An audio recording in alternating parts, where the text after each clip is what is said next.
As the music of St. Kitts and Nevis continues to evolve, one fact remains constant, and that is the awesome power inherent in the music. To be a voice, to spark change that would galvanize an entire community to promote and preserve this great musical tradition. It was William Shakespeare who said, "If music be the food of love, play on." The love from me mama can't done.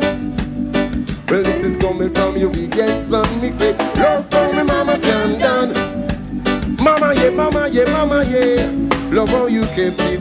Though my dad was gone, you cooked my fried fish. I was telling a friend of mine that I had this vision that there was this headline in the news that said Masood Siddiqui, the biggest export since sugar. Now, that, you know, initially I played it down because I figured that might have been just me, my ego saying, boy, Masood is this big thing for St. Kitts, you know. But now, when I look at it, you know, in a more holistic way, I realize it was not Masood particularly. Masood happened to be one of those guys who pushing St. Kitts with music. But what I realized is that it was the message was that it was St. Kitts music, the biggest export since sugar. And I feel that we have the talent, all the talent here to do it, and with the right support, with the business support, I think that we'll be ready to export talent, you know what I mean? We have it, you know what I mean? And not just music, we have dancers, we have writers, we got poets, we have a really good movement of poets right now, you know, we have expressions and we have arts arise. We have all these things, but there's been some small corners. What we need to do is to bring everything under one umbrella as the performing arts in St. Kitts and see what we could do to really push it. And so maybe I'm fantasizing, maybe I'm dreaming, but for now I'm really holding on to the dream and doing my little bit to bring St. Kitts music to the world. And if you look at St. Kitts, right, we shape like a guitar, you know. And Nevis shape like a tambourine. So as simple as we go, we got plenty music in St. Kitts. But we need some professional help. Okay? Like me now, I have a school. Yeah, I just train some kids drumming afternoon time. I got 5 students. Because I plan to pass it on.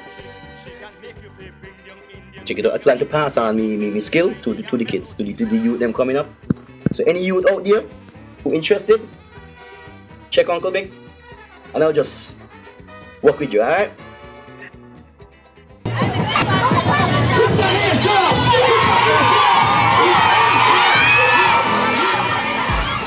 Being the artist is nice. Being a producer is wonderful.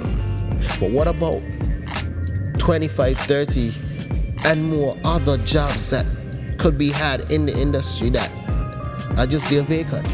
That is necessary to move the artist forward. Somebody needs to step up and be that. And the sooner we recognize and fill these gaps locally, then we will see a lot more successful artists coming out of St. Kitts. I guarantee that. Knowing what I know now, I would have gotten a good and honest manager, somebody who can manage me financially and give me advice, not just financially, but in business, in the music business. We never had. When I started the music business back home, there was nobody before me. There was no template. I had to make as I go, make up as I go along. But what would have been nice is that we would have had some good management and good sponsorship. In St. Kitts, no money was put into music at that time. I don't know what's happening now. Nobody ever bought me an instrument. All the instruments I ever played, I had to buy them myself. In America, bigger place, the Jackson boys over there singing and dancing, they bring somebody with money to listen to them. Say, they could go far. Here comes the money. Buy them nice clothes, teach them this, teach them the choreography, and they go on. But in my time, we didn't have nobody like that. We didn't have no money man behind us, no ideas. We just had to go along with what in my head, music. So the business part would have been done a lot different. And I'm quite sure today, the amount of people who owe me and not pay me up to now the devil will just think back who they be and pay me my money. I'll be living on top Mount Everest.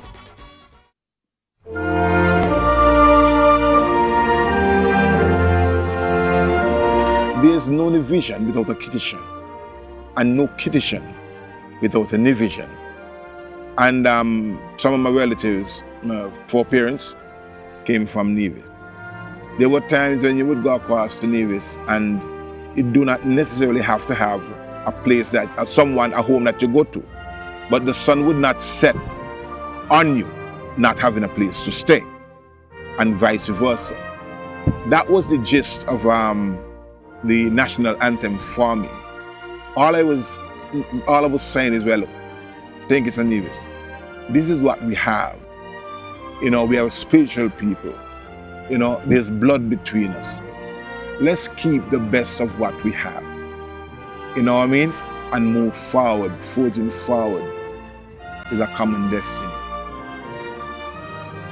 Some wordcraft, you know what I mean, and I try to present it in a classical way.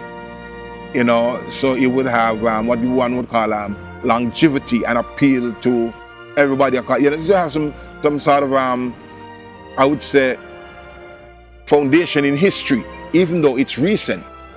You know, it would have some sort of historic value to it. You know, but the whole idea was, let's sink it and Nevis exploit the best among them, the best between them, and moving forward.